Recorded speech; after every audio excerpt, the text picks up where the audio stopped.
Hello guys, இப்போ நம்ம வந்து 3 பேசிக் ட்ரிக்ஸை பற்றி தான் இந்த வீடியோவில் பார்க்க போகிறோம்.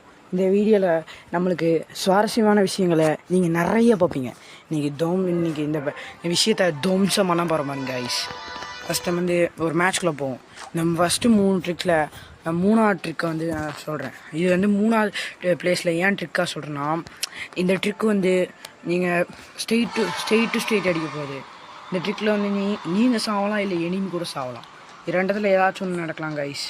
அதனால் இந்த ட்ரிக்கை வந்து அதனால தான் நான் 3ஆவது ப்ளேஸில் போட்டிருக்கேன் கைஸ். பாருங்கள், முதல்ல இப்போ ஒரு எனிமி வரானா, அவனை இப்படி இந்த மாதிரி ஸ்ட்ரெயிட் போயிட்டு அவனை இந்த மாதிரி இந்த மாதிரி அடிக்க இந்த மாதிரி முன்னாடி போய் அடிக்கலாம் கைஸ். ஏன்னா இன்னொரு பிளேயரில் வச்சு அடிச்சு காட்டுறேன் கைஸ். ஏங்க இந்த மாதிரி இது வந்து எங்கே இருங்க, இந்த மாதிரி பவரை யூஸ் பண்ணிட்டு விளையாட்டி தப்பிச்சுக்கணும் கைஸ்.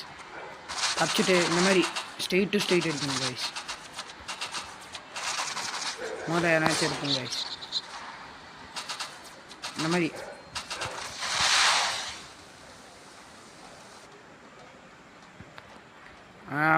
ஷீல்டுக்குள்ளே மாட்டிக்கினே கைஸ். இருங்க கைஸ், வெளியே வந்துட்டு அவங்கள இது பண்ணுறேன் கைஸ். மாதிரி வருவானுங்க பாரு, இந்த மாதிரி வரவனை பூரா இந்த மாதிரி அடிச்சிங்கன்னா கண்டிப்பாக அடிக்கலாம் கைஸ். ஆனால் என்ன கொஞ்சம் கஷ்டம்னா, இதில் நீங்கள் சில டைம் நீங்களே அடிக்கடி இதில் சேர்த்து உங்களுக்கு பாயிண்ட் குறையுங்க கைஸ்.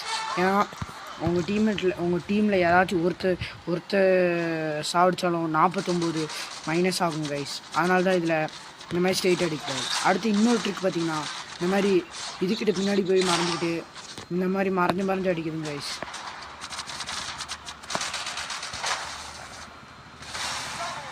இந்த மாதிரி அடிக்கலாம் கைஸ். அப்படியே தரன்னு ஓடுறேன் கைஸ். ஏன்னா இப்போ எனக்கு ஹெச்பி கம்மியாக இருக்கும் கைஸ். மேலே போயிட்டு இந்த மாதிரி மேலே அடிச்சுக்கிறது, ஒளிஞ்சிருந்து அடிக்கிறது, இந்த மாதிரி அடிக்கலாம் கைஸ்.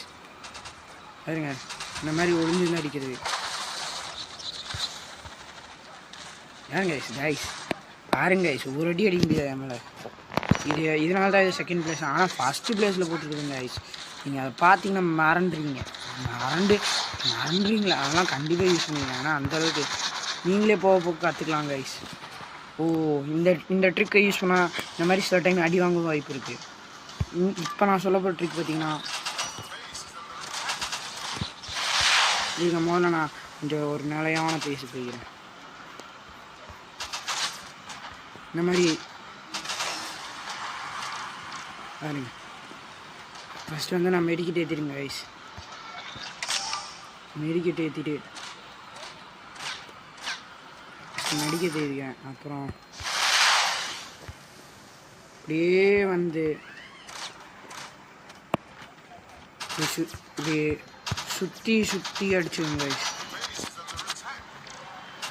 வாடா வெளியே, நாயே சாப்பிட வாடா டே வாடா டே சாப்பிட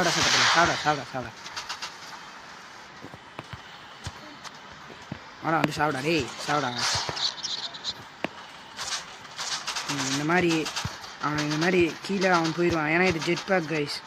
இப்போ அவன் என்னாச்சும் மேலே வந்தால் நான் அடி வாங்குவேன் கைஸ். அங்கே இருக்குன்னு தெரியாமல் இப்போ அடிக்கிறேன் கைஸ். இப்போ அந்த ஃபஸ்ட்டு லெஜெண்ட்ரி ட்ரிக் கைஸ். இதெல்லாம் லெஜெண்ட்ரின்னு சொல்ல, நான் பேசிக் தான். ஆனால் இதெல்லாம் இந்த பிளேஸ் இப்படி துவம்சம் பண்ணுங்க கைஸ். இப்போ பாருங்க, நல்ல நிஜமாக காட்டுறேன் கைஸ். இந்த மாதிரி சுற்றி அடிக்கிறதுனால உங்களுக்கு செத்துட்டான் பாருங்க கைஸ். இந்த மாதிரி சுற்றி அடிக்கிறனால அவ்வளோ சீக்கிரத்தில் பிளேயர்ஸால் டிஸ்பிளேயை நோக்கி ஆட முடியாது. இது சில பேர்த்துக்கு தான், அதாவது இது நிறைய பேர்த்துக்கு தெரியும். ஆனால் இதில் ஃப்ராக் ஃபஸ்ட்டு ஆரம்பிங்களுக்கு இது ரொம்ப யூஸ் ஆகும் கைஸ். யாருக்கெல்லாம் பிடிச்சிருக்கோ சப்ஸ்கிரைப் பண்ணிட்டு கமெண்டில் ஒரு ஹார்ட்டும் ரெட் ஹார்ட்டும் இல்லை எந்த கேரக்டர் பிடிக்கணும் கமெண்ட் பண்ணிடுங்க கைஸ். அப்புறம் ஷேர்